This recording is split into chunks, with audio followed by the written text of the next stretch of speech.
Magaling ka, Marsh. Weekly menu planner na writable na magnetic pa. Kaya yan na ang mga materials. May sticker tayo. Meron tayong phototop glossy. Printer, syempre, yung cutter natin is either ito o yung scissors na lang. And yung round corner puncher. From my tablet na design papuntang Canva, drag and drop ko lang yan and then nilagay ko sa pinakalikod nung na-design ko na. Then export it. Free template!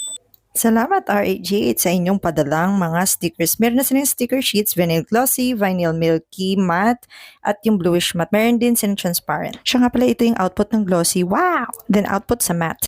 Putulin na natin ang walang silver char lang. So ilalaminate ko yung as is, kung paano mag-laminate ng stickers. Very easy. Siya nga pala kung gagamit kayo ng vinyl stickers, be sure yung magnetic ninyo na sheet ay walang adhesive kasi masakit sa ulo. Kahit anong cutter naman, pero ako meron